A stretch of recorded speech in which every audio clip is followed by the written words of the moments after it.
आज यदि विश्व के प्रमुख और प्राचीन देशों के इतिहास पर दृष्टि डालेंगे तो हमें दिखेगा कि ऐसे बहुत कम देश हैं जहां की नारियों का उन देशों के इतिहास और जनमानस पर बहुत गहरा और सकारात्मक प्रभाव रहा हो।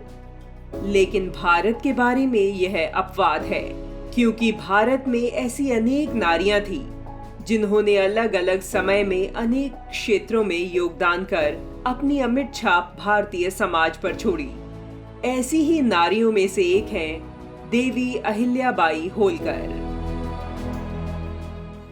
देवी अहिल्याबाई होलकर का जन्म 31 मई वर्ष 1725 में महाराष्ट्र के अहमदनगर जिले के चौंडी गांव में हुआ था। उनके पिता का नाम मानकोजी शिंदे था, जो कि पेशवा शासन में पाटिल के पद पर थे। वर्ष 1733 में अहिल्याबाई का विवाह खंडेराव होलकर जी से हुआ। खंडेराव होलकर मल्हार राव होलकर के बेटे थे, जो कि मराठा सरदारों में एक ताकतवर सरदार माने जाते थे। लेकिन जैसे जैसे समय आगे बढ़ता गया, माता अहिल्याबाई जी के जीवन का भी संघर्ष बढ़ता गया। कुंभेर किले के युद्ध में उनके पति खंडेराव बलिदान हो गए।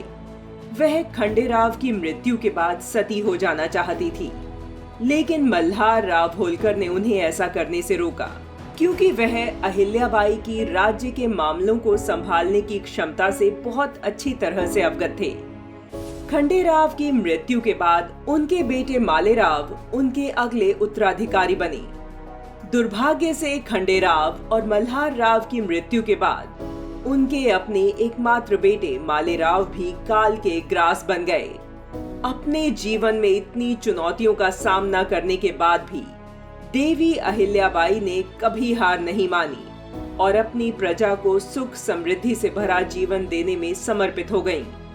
उनके शासनकाल में विधवा महिलाओं, सभी जातियों, समुदायों और धर्मों समेत समाज के हर वर्ग ने सुरक्षित महसूस किया।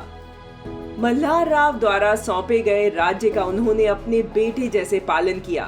वह अपने शासन काल के दौरान उन्होंने इंदौर को एक समृद्ध एवं विकसित शहर बनाने में महत्वपूर्ण भूमिका निभाई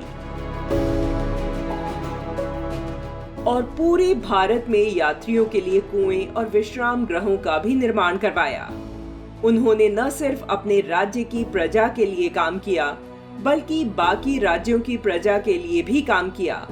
उनके द्वारा बनवाए गए कुछ कुएं और विश्राम गृह आज भी प्रयोग हो रहे हैं। माता अहिल्याबाई ने द्वारिका, रामेश्वर, बद्री नारायण, सोमनाथ, अयोध्या, जगन्नाथपुरी, काशी, गया, मथुरा, हरिद्वार आदि स्थानों पर कई प्रसिद्ध एवं बड़े मंदिरों का जीर्णोद्धार करवाया और धर्मशालाओं का निर्माण करवाया।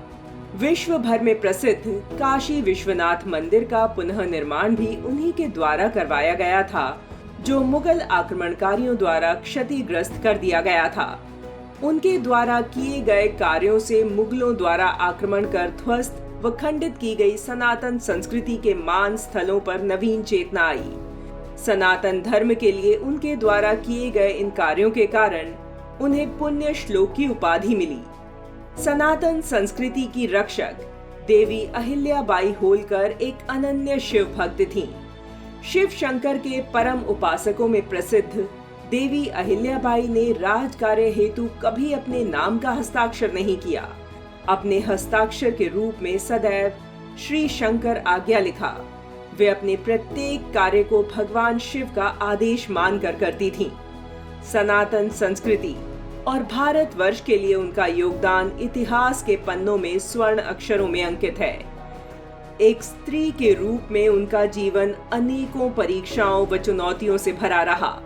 वे भारत की नारियों के लिए आज भी आदर्श हैं। राष्ट्रीय स्वयंसेवक संघ के सर कार्यवाह दत्तात्रेय होसबोले के अनुसार, ग्रामीण पृष्ठभूमि वाले सामान्य परिवार की बालिका से एक असाधारण शासनकर्ता तक की उनकी जीवन यात्रा आज भी प्रेरणा का महान स्रोत है।